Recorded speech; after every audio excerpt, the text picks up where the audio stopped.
Eh bien, ça me fait vraiment plaisir d'être avec vous aujourd'hui puis de pouvoir vous partager qu'est-ce que Jésus a fait dans ma vie et comment il l'a fait aussi. Mais moi, je suis quelqu'un qui aime les histoires. Je ne sais pas pour vous, mais les histoires m'aident à représenter des fois des concepts qui sont plus complexes. Puis pour vous raconter mon histoire, je vous ai écrit une petite histoire qui fait une mise en scène. Et ensuite, à partir de la mise en scène, vous allez voir que mon histoire va faire tout son sens ensuite, mon témoignage. Donc, je vous lis l'histoire. Ça va comme suit. Un grand roi, grand, juste et d'une incomparable puissance, vivait dans une majestueuse cité située sur les sommets les plus hauts des montagnes. Le roi était d'une pureté morale absolue et son règne était marqué par une justice parfaite. Rien ni personne d'injuste ou d'impur n'habitait son royaume. La cité était pavée d'or pur, couverte de perles et de pierres précieuses. Une muraille fortifiée touchant le ciel l'entourait, et au-devant, d'immenses portes d'or massif étaient grandes ouvertes. Dans son grand amour, le roi décida de descendre dans la vallée afin d'y fonder une colonie qui porterait son nom. Tout comme la cité royale, cette colonie serait marquée par la justice, la pureté et la paix. Aussi, celle-ci aurait accès à toutes les richesses du roi et de sa cité. Il donna aux hommes un privilège, celui du libre arbitre, par lequel ils étaient invités à faire eux-mêmes le choix de porter allégeance au grand roi, de répondre volontairement à l'offre de son amour et de sa paix, et ainsi maintenir éternellement l'accès à la cité royale. Ainsi, dans sa grande affection et en témoignage de son amour pour eux, le roi se dépouilla de sa couronne royale et la laissa au milieu de la colonie. Puis il retourna dans la cité royale.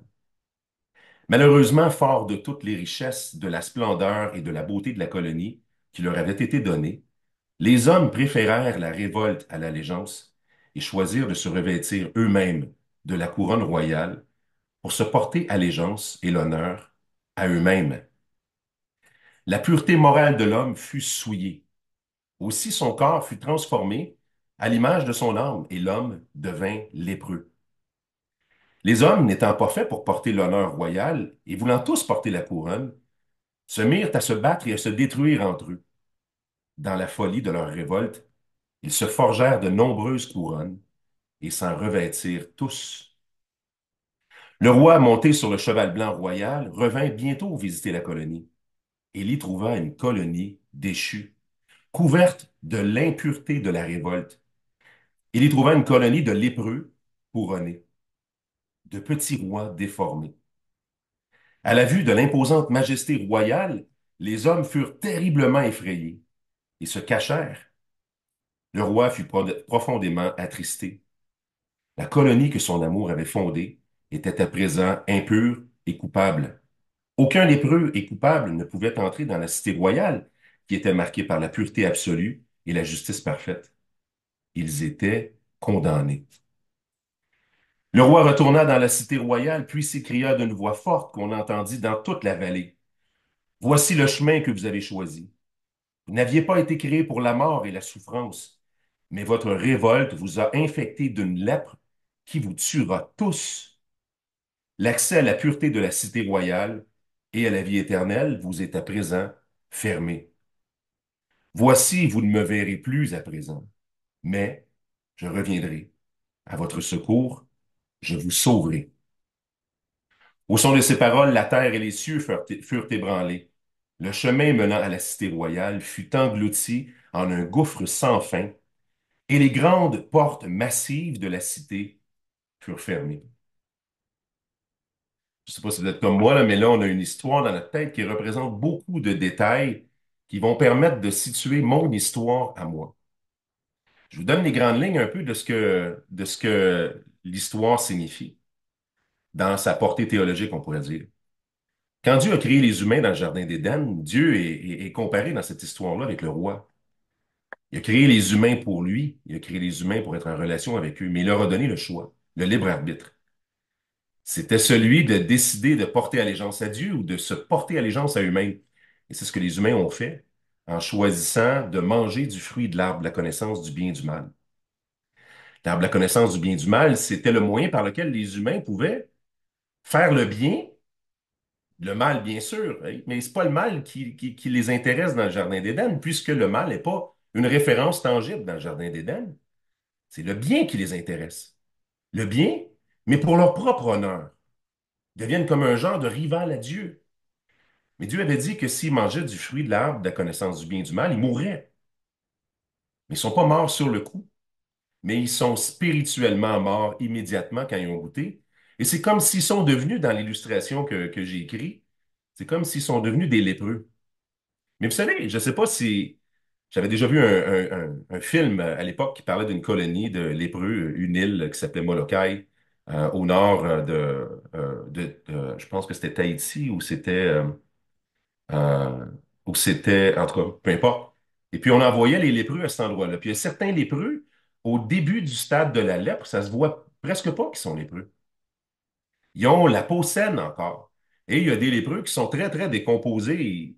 Ils perdent des membres et tout ça parce que leur corps se décompose. Donc, on pourrait dire que quelqu'un peut être lépreux sans que ça se voit, puis quelqu'un peut être lépreux puis ça se voit. Mais dans le cas de ce qui s'est passé avec les humains, immédiatement, en ayant désobéi à Dieu, ils sont devenus atteints d'une mort qui les attend avec certitude. Certains sont visiblement des lépreux, d'autres sont persuadés qu'ils ne le sont pas, surtout s'ils se comparent avec les autres. Mais ce qui est certain, c'est que celui qui est en train de se décomposer puis qui est près de mourir a peut-être plus de chances de réaliser son état, mais celui qui a l'air encore de ne pas avoir la lèpre, lui, par exemple, souvent c'est un piège, parce qu'il pense qu'il n'a pas besoin, lui, d'un remède. Il pense pas qu'il est affecté par la mort. Et puis, ben, la couronne, dans cette histoire-là qu'ils ont décidé de prendre sur leur tête, c'est de régner sur leur propre vie, c'est d'enlever à Dieu. C'est pas nécessairement de vouloir toujours faire le mal, mais c'est de régner pour moi-même. Et surtout celui qui est capable de faire le bien, eh bien, il est persuadé devant Dieu qu'il va mériter son chemin dans sa présence. Il va mériter son chemin dans la présence de Dieu. Puis c'est comme, moi, je suis pas aussi pire que les autres. Moi, je suis pas vraiment un lépreux. Regarde comme ma peau est saine. Ayant dit tout ça, c'est mon histoire à moi, celle d'un lépreux qui est atteint d'une maladie incurable qui va l'amener à la mort. C'est une certitude, mais qui n'a pas l'impression d'être un lépreux. Moi, j'ai grandi dans une famille, une bonne famille.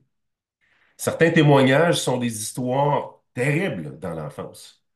Des enfants qui ont été battus ou qui ont été abusés ou qui ont été, qui ont été rejetés ou toutes sortes de choses. C'est pas mon histoire. J'ai eu le bonheur de grandir dans un environnement où mes parents nous aimaient. Nos parents ont pris soin de nous. Mes parents étaient des, mes parents étaient des croyants qui, au moment où ils ont découvert Jésus, ont cheminé quand même pendant un certain nombre d'années au travers de l'Église catholique avant de devenir évangélique. Et ce qui s'est passé, c'est qu'ils nous ont expliqué les choses à propos de Dieu. Donc, je croyais en Dieu. Je croyais, on allait à l'église, même à l'église catholique. Et moi, j'étais persuadé, comme en tout cas mes parents avaient vécu une transformation, mais ils ne pouvaient pas l'expliquer comme il faut. J'ai grandi dans l'environnement où moi, je suis persuadé, moi, qu'en étant une bonne personne, je vais aller au ciel. Surtout que mon père a mis beaucoup d'emphase sur des valeurs. Mon père nous enseignait beaucoup en disant, c'est important d'être honnête, c'est important d'être fidèle, c'est important d'être travaillant, d'avoir une parole puis de la tenir. C'est important d'avoir de la bonté envers les autres. J'ai vu mes parents agir de cette manière-là. J'ai vu mes parents recevoir des gens chez nous qui étaient dans le trouble puis que personne ne voulait. J'ai vu mes parents prendre soin de d'autres. Et ça, donc, c'est quelque chose qui m'a marqué. J'ai voulu me diriger vers ça. Mais le problème, c'est que c'est devenu un piège pour moi qui a fait en sorte que mon identité était beaucoup alentour de ça. Et même si je m'étais jamais vraiment posé la question directe, où est-ce que je vais quand je vais mourir? Ben, j'étais certain que j'allais au ciel. Parce que moi, j'avais pas l'impression d'être un lépreux. J'avais pas l'impression. Pour moi, c'était comme ça. Pour moi, je réalisais pas que d'avoir cette confiance-là, d'aller au ciel sur la base de mon mérite à moi, c'était la preuve que j'avais la couronne de Dieu sur ma tête. L'arbre de la connaissance du bien et du mal, ça a fait en sorte que les humains sont devenus capables de faire le mal, bien sûr, mais ils sont devenus capables de faire le bien aussi, sans Dieu, et en mettant l'honneur du bien sur eux-mêmes. Donc, j'étais en plein milieu de ça, moi. Pour vous donner un exemple un peu de l'environnement dans lequel j'ai grandi. À un moment donné, vous pouvez vous souvenir de ça peut-être. Moi, j'ai 49 ans. Euh, Quand on était jeune, c'était le temps où il y avait les jeux vidéo. Et puis, c'était le début des Nintendo. Ça coûtait cher, un Nintendo. Et puis, plusieurs de mes amis avaient un Nintendo. Puis mon frère puis moi, ben, on voulait se ramasser de l'argent pour s'acheter notre Nintendo à nous, notre jeu vidéo. Et on habitait pas loin de l'autoroute 20, sur le bord de l'Ontario. En fait, ceux qui prennent la 20 pour se rendre à Toronto, la 401 de l'autre côté. Bon, nous, c'est le dernier village du Québec en direction de Toronto ou de l'Ontario. Et puis, donc, mon frère et moi, à un moment donné, on est sur le bord de l'autoroute. Et puis, là, je marche, puis je trouve un 10 piastres. Par terre, dans le gazon. Et puis là, on continue de marcher. Mon frère trouve un 5 piastres. Oups, un 20 piastres. Oups, hey, il y avait de l'argent partout. Mais là, on ramasse l'argent, puis on... C'est le fun, ça, en passant. Tu sais, c'est comme, yeah, surtout que là, on est en train d'accumuler l'argent, nous autres, pour pouvoir s'acheter le Nintendo. Donc, on était comme, hey, hey, le Nintendo, il est en train de tomber du ciel.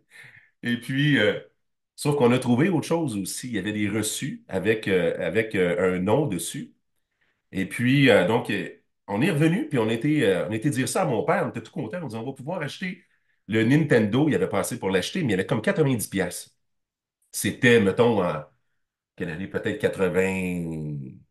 Ça devait être en 86, alentour de ça, 85, 86. Donc, 90 pièces dans ce temps-là, ça valait plus que maintenant. Et puis, on avait besoin de 200 pièces pour acheter le Nintendo, je m'en souviens. Et là, donc, mon père, il a dit, vous avez aussi trouvé des reçus. C'est peut-être quelqu'un que c'est parti par sa fenêtre pendant qu'il roulait. Puis peut-être qu'on peut retrouver cette personne-là pour lui redonner l'argent. Donc, il nous a dit, qu'est-ce que vous voulez faire, les gars? Il dit, je vous laisse faire qu'est-ce que vous voulez. Si vous voulez garder l'argent, vous gardez l'argent, mais si vous voulez, on peut appeler la police, puis leur donner les informations, puis voir s'ils peuvent retrouver la personne. Ça, c'est un exemple que mon père avait fait pour nous conduire à prendre des décisions morales. Et on a décidé, nous deux, d'appeler la police. La police est venue chez nous. On était dans un petit village un petit peu magané. Quand la police venait dans notre village, d'habitude, c'était pas parce que les gens voulaient rendre de l'argent. Généralement, c'est parce qu'ils voulaient pas rendre l'argent qu'ils avaient pris à d'autres mondes. C'était plus ça.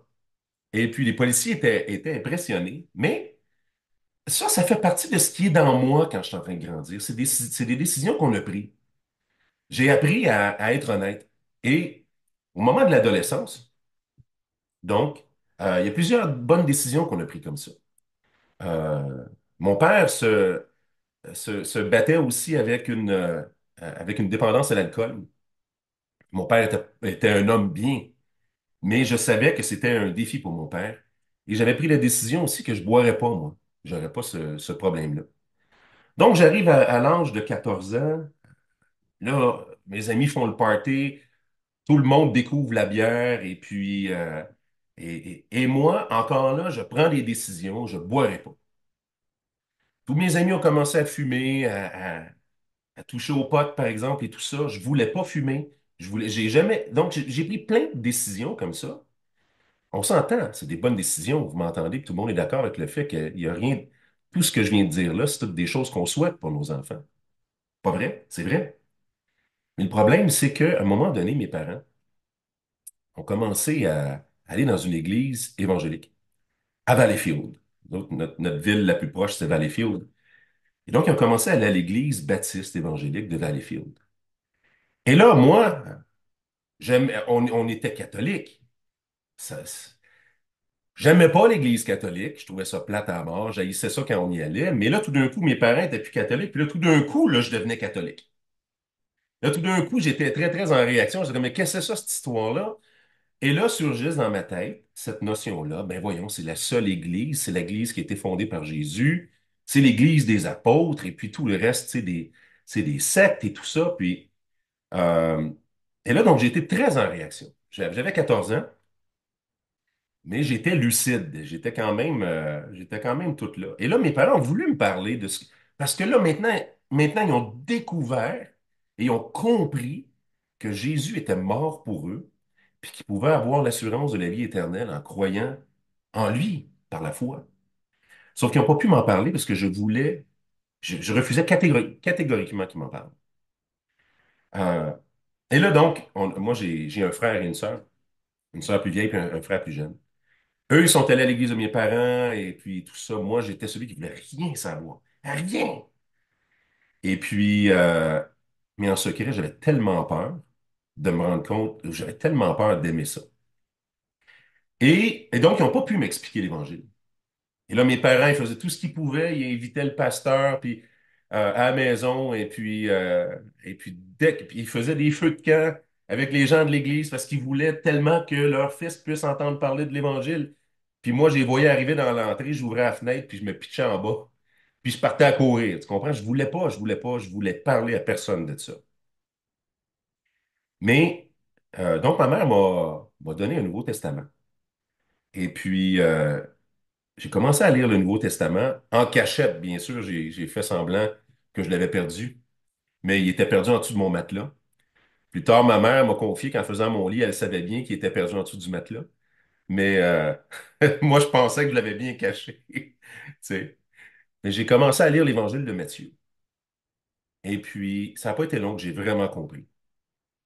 Donc, quand je suis arrivé dans Matthieu au chapitre 5 et que je vois Jésus qui dit, Soyez parfaits, comme votre Père dans les cieux est parfait, j'ai compris que le standard de, avec lequel je devais me mesurer, c'était pas mes amis qui avaient pas pris les choix que j'avais pris. C'était pas les gens autour de moi, c'était Dieu. Et là, tout d'un coup, tout a changé pour moi. J'ai réalisé à ce moment-là, c'est comme si le casse-tête que j'avais connu à propos de Jésus, je savais que Jésus était le sauveur, j'avais entendu ça. Je savais que Jésus était mort pour nos péchés, j'avais entendu ça. Je savais que moi, j'étais un pécheur. C'était pas ça l'affaire. C'est que j'avais jamais réalisé sa portée pour moi. Et là, tout d'un coup, je réalise que le standard de Dieu, c'est Dieu, et que si Dieu n'a pas une solution pour moi, je peux pas entrer dans sa présence. Et là, donc, c'est comme le lépreux qui a toujours eu l'impression que lui, dans une colonie de lépreux, lui, il n'est pas vraiment lépreux. Je sais, ça, c'est une affaire pour les autres. C'est pas pour moi. Et là, tout d'un coup, je réalise, je vois pas les symptômes sur moi tellement, même si je savais que j'étais un pécheur. Je réalise maintenant que je vais mourir de cette lèpre-là, la lèpre du péché. Et là, j'ai réalisé, en continuant de lire l'Évangile de Matthieu, que c'était clair que je comprenais que là, Jésus, c'était pour moi qui était venu. C'était pour moi qui mourait sur cette croix-là. C'était pour pardonner mes péchés à moi qui étais en train d'être condamné par Dieu. Et là, ça m'a bouleversé. Mais là, ce que je réalise en même temps, par contre, c'est que Jésus était assez direct dans son attente.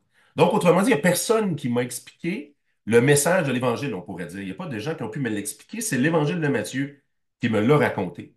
Et quand Jésus disait, si quelqu'un veut venir après moi, qu'il renonce à lui-même, qu'il se charge tous les jours de sa croix et qu'il me suive, car quiconque voudra conserver sa vie la perdra, mais celui qui perdra sa vie à cause de moi la trouvera. Et que servirait-il à un homme de gagner tout le monde s'il perdait son âme? Et là, donc, ce que je comprenais, c'est que j'étais un pécheur. Ce que je comprenais, c'est que Jésus était venu mourir à ma place sur la croix et que je pouvais avoir la vie éternelle, mais que pour avoir la vie éternelle, il fallait que je lui donne toute ma vie. Dans l'illustration du début, c'était comme remettre ma couronne à ses pieds puis dire, voici ta vie. Je comprenais que soit que je gardais ma vie et que je gardais les conséquences de de la séparation avec Dieu, que j'étais sous la condamnation de Dieu, ou que je lui donnais ma vie et qu'il pardonnait mes péchés parce que Jésus était mort sur la croix. Mais j'étais convaincu qu'il n'y avait rien entre les deux. Soit que je gardais ma vie et que je gardais la condamnation, soit que je donnais ma vie et qu'il me donnait la vie éternelle. Ça, bon, ça a duré un an. Le moment où j'ai catché ça, puis le moment où j'ai finalement rencontré Jésus, ça a duré un an. Je voulais être sauvé. Je le savais que j'étais perdu. Je savais que j'avais besoin d'être sauvé. Je savais que Jésus était mort pour moi, mais j'étais terrorisé. Et le mot est bon, c'est le bon mot. J'étais terrorisé à l'idée d'y donner ma vie. Parce que je savais qu'une fois que j'y donnerais, il ferait ce qu'il veut avec. Et je me disais, la seule référence que j'avais dans ma tête à moi de donner sa vie à Dieu, en bon catholique que j'étais, c'était de devenir un moine.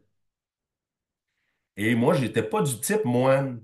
J'étais le bouffon de l'école, tu comprends? Puis c'est comme, je me voyais mal avec la soutane. Ça me faisait peur, là.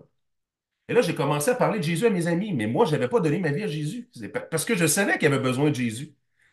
Et là, je me souviens d'avoir été dans des parties avec mon. Tout le monde amenait ses caisses de bière, puis moi, j'amenais toujours mon 2 litres d'orange croche ou tu sais, ou d'autres choses de même. Et là, je me souviens, je parlais de Jésus au monde. Les autres étaient comme, ben, qu'est-ce que tu fais, Moquin? Est-ce que tu l'as fait, toi? Puis non, je ne l'avais pas encore fait, mais il faut que tu le fasses pareil.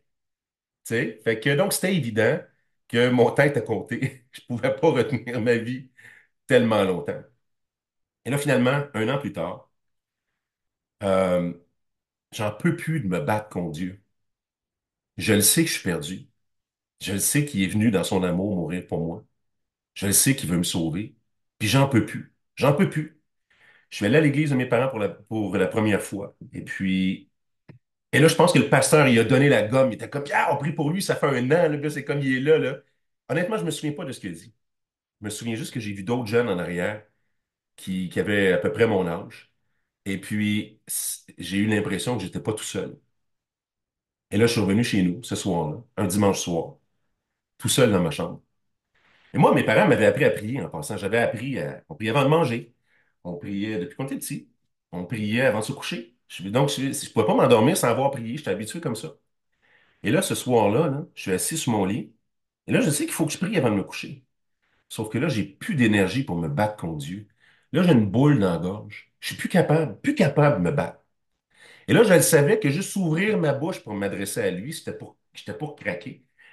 Puis là, j'ai l'impression que j'ai attendu un 10 minutes juste à fixer le plancher avant d'ouvrir ma bouche parce que je savais que je craquais.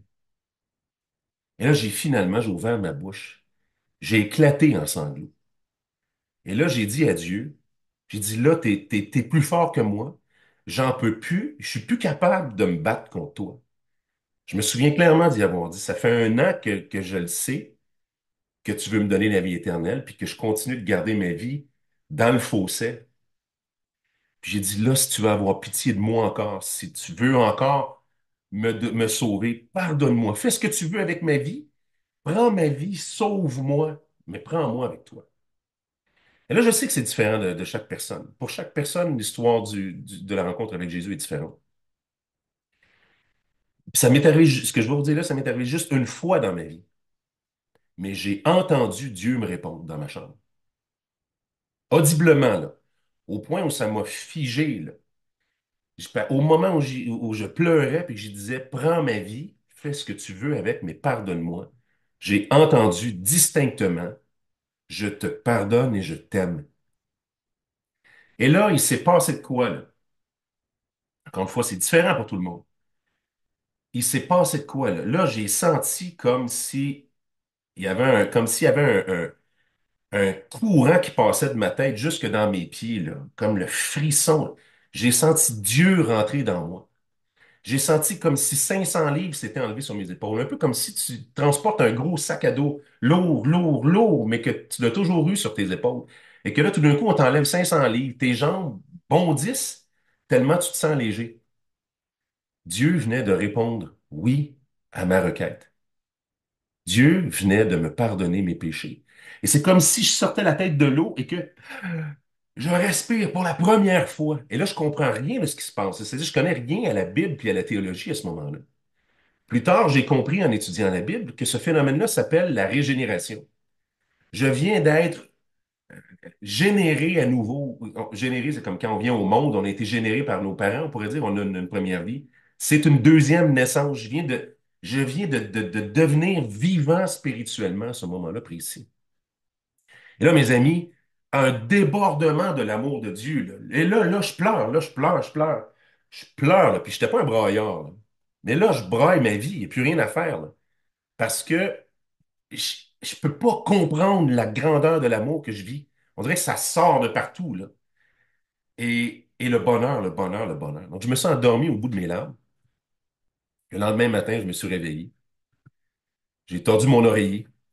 J'ai nagé jusqu'à ma porte. Bon, peut-être que je grossis un peu la réalité, là, en ce moment-là. Je suis descendu en bas pour déjeuner. Puis mes parents pouvaient pas croire ce qu'ils voyaient. J'étais plus la même personne. J'étais encore, là, je réalisais que j'étais un lépreux, pécheur, pardonné, purifié spirituellement, avec la certitude d'avoir la vie éternelle. Ensuite, ce que ça a changé dans ma vie, ça a tout changé. Ma vie n'a plus jamais été la même. Donc là, vous allez dire, tu étais déjà un bon gars. Mais c'est pas une question d'être un bon gars ou pas être un bon gars. Ma vie n'a plus jamais été la même. En dedans, tout est différent. J'ai continué à lire la Bible, mais là, ce que j'avais beaucoup de misère à comprendre, et là, tout d'un coup, c'est comme si, ah, là, ça te parle. Là, Dieu devient tout ce que j'ai. Et là, Dieu devient toute ma vie. J'ai expérimenté, en fin de compte, que ce que Jésus dit dans Matthieu chapitre 13, quand il dit, le royaume des cieux est semblable à un trésor que quelqu'un a trouvé dans un champ. Dans sa grande joie, il va et il vend tout ce qu'il possède. Il enterre le trésor, il va vendre tout ce qu'il possède pour acheter le champ. C'est le passage qui me faisait aussi peur avant, c'est que je réalisais qu'il fallait que je vende toute ma vie pour avoir le trésor. Et là, tout d'un coup, je réalisais que le trésor que j'ai trouvé, il vaut à l'infini plus que les gogos que j'ai vendus. Mais il faut le vivre pour comprendre. Et là, tu réalises qu'il est tout pour toi. Depuis ce temps-là, donc, Dieu a été le centre de l'histoire de ma vie. Il est le centre de l'histoire de ma vie. Et il va être le centre de l'histoire de ma vie pour l'éternité, parce que j'ai l'assurance complète qu'en mourant, je rencontre un Dieu juste, qui est parfait comme le roi, et puis dont la justice parfaite a été satisfaite dans le sacrifice que Jésus a fait à la croix à ma place. Ensuite, j'ai rencontré ma femme, Annick, au secondaire. Elle est venue à Jésus au travers de moi, par la grâce de Dieu. On s'est mariés jeunes, à 18 ans. À 20 ans, on a eu deux enfants. Ben, c'est-à-dire à 20 ans, on avait nos deux enfants. On a commencé très jeune dans la vie. Et ça fait 30 ans cette année qu'on est mariés. Annick et moi, on s'est mariés à 18 ans. On a cinq petits-enfants, un sixième en chemin. Nos deux enfants ont été élevés dans la connaissance de ce Jésus-là. Par la grâce de Dieu, nos deux enfants ont découvert par eux-mêmes le Jésus qui les sauve et qui est leur sauveur. Nos deux enfants sont des croyants solides qui enseignent à leurs enfants à marcher avec Jésus puis à tout lui donner. Et donc, je vais terminer l'analogie, donc, dans les 5 minutes, 6 minutes qui me restent. Donc, c'est comme si cette histoire-là que j'ai racontée au début, du roi qui est arrivé puis qui est parti. Il est parti parce que là, maintenant, la colonie est déchue et puis ont décidé de se révolter. Mais quand il dit à la fin, il dit, je reviendrai vers vous, je vais vous sauver. Donc, imaginez que ce que Jésus a fait, c'est comme si le roi lui-même, pour assouvir la justice, parce que la justice exige qu'il y ait une rétribution devant un juge, il faut que le juge accorde un jugement contre la faute. Sinon, le juge, il est participant à la faute. Si le juge ne juge pas la faute, le juge est complice de la faute. Donc, le juge, il doit exercer son jugement. La solution de Dieu, c'était donc que le roi lui-même abandonne sa couronne momentanément pour marcher au milieu de la colonie des lépreux, comme si lui-même était un lépreux, mais il l'est pas. Il marche au milieu d'eux pour accomplir toutes les exigences de la loi parfaite de Dieu, en laissant la couronne de Dieu toujours à ses pieds, en faisant parfaitement la volonté de Dieu. Et là, le roi en question, finalement, il finit par se faire crucifier, mettre à mort sur une croix par les gens qui est venu sauver. Et ils savent pas qu'en faisant ça, ils sont en train d'accomplir qu'est-ce que le plan du grand roi était. Et là, le roi qui meurt à la place de ceux qui méritaient la mort revient à la vie parce que Dieu a accepté son sacrifice. Dieu a accepté son sacrifice. Et quand il revient à la vie, ensuite, il retourne dans le palais, et là où, là où le chemin qui conduisait à la cité céleste a été détruit et qu'un gouffre sans fin avait été créé, là maintenant, le chemin est à nouveau créé. Les portes massives qui touchent le ciel, qui étaient fermées, s'ouvrent à nouveau. Et pour la première fois de l'histoire, un homme entre dans les portes de la cité céleste. Et là, les anges veulent arriver pour défendre la sainteté de Dieu en disant, mais qui ose entrer? Et celui qui trouve, c'est le roi qui est revenu à la vie et qui entre à nouveau dans la cité céleste. Il marche au milieu de la cité céleste et il s'installe maintenant sur son trône. Sur son trône, lui qui a porté la conséquence de nos fautes. Et là, les portes sont grandes ouvertes. Et à partir maintenant de son trône, les portes sont ouvertes. Et il s'adresse maintenant à tous ceux qui entendent. Et il dit, maintenant, quiconque veut peut venir. Maintenant, le salut est offert à qui le veut. Je vais vous lire quelques versets. Tantôt, pendant qu'on priait, quelqu'un a cité ce passage-là, dans Ésaïe, chapitre 53. Méprisé et abandonné des hommes, homme de douleur et habitué à la souffrance, semblable à celui dont on détourne le visage. Nous l'avons dédaigné, nous n'avons fait de lui aucun cas. Cependant, ce sont nos souffrances qu'il a portées. C'est de nos douleurs qu'il s'est chargé. Et nous l'avons considéré comme puni, frappé de Dieu et humilié. Mais il était blessé pour nos péchés, brisé pour nos iniquités. Le châtiment qui nous donne la paix est tombé sur lui, et c'est par ses meurtrissures que nous sommes guéris. Nous étions tous errants comme des brebis, chacun suivait sa propre voie, mais l'Éternel a fait retomber sur lui l'iniquité de nous tous. Ensuite, l'appel du roi va se faire entendre dans Ésaïe encore au chapitre 55, où il dit, vous tous qui avez soif, venez aux eaux, même celui qui n'a pas d'argent. Celui qui n'a pas d'argent, c'est celui qui dit non, mais je peux pas, moi je peux pas, non, moi je suis lépreux, tu comprends pas? Je suis pécheur, non, je peux pas venir à Dieu. Non, viens aux eaux. Tu as besoin de boire, tu as besoin de l'eau de la vie, viens. Même celui qui n'a pas d'argent. Venez acheter et manger. Venez acheter du vin et du lait sans argent, sans rien payer. Pourquoi pesez-vous l'argent pour ce qui ne nourrit pas? Pourquoi travaillez-vous pour ce qui ne rassasie pas? Prêtez l'oreille et venez à moi, écoutez et votre âme vivra. Je traiterai à vous, avec vous, une alliance éternelle. Donc, ce Jésus-là, qui est mort sur cette croix-là, a ouvert à nouveau le chemin vers le ciel. Il est là maintenant, aujourd'hui, et il vous appelle. Ésaïe 55 encore, versets 6 et 7. Cherchez l'Éternel pendant qu'il se trouve. Invoquez-le tandis qu'il est prêt. Que le méchant abandonne sa voie et l'homme d'iniquité ses pensées. Qu'il retourne à l'Éternel qui aura pitié de lui, à notre Dieu qui ne se lasse pas de pardonner.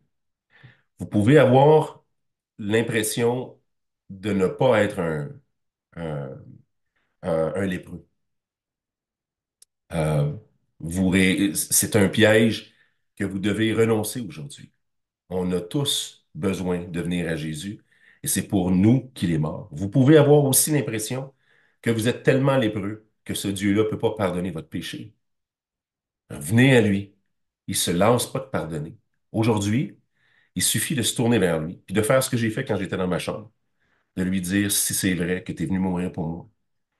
Je le veux. J'ai besoin que tu me pardonnes par la foi. Ouvrez votre cœur, dites-lui, Seigneur, je reconnais que tu es mort pour moi. Je reconnais que tu as été crucifié pour mes péchés. Je reconnais que je suis un pécheur. Aujourd'hui, prends ma vie. Pardonne mes péchés. Donne-moi la vie éternelle. Puis je vous garantis que celui qui vient à lui va toujours trouver la réponse oui à celui à qui on demande pardon pour les péchés. Et on peut avoir l'assurance d'avoir la vie éternelle.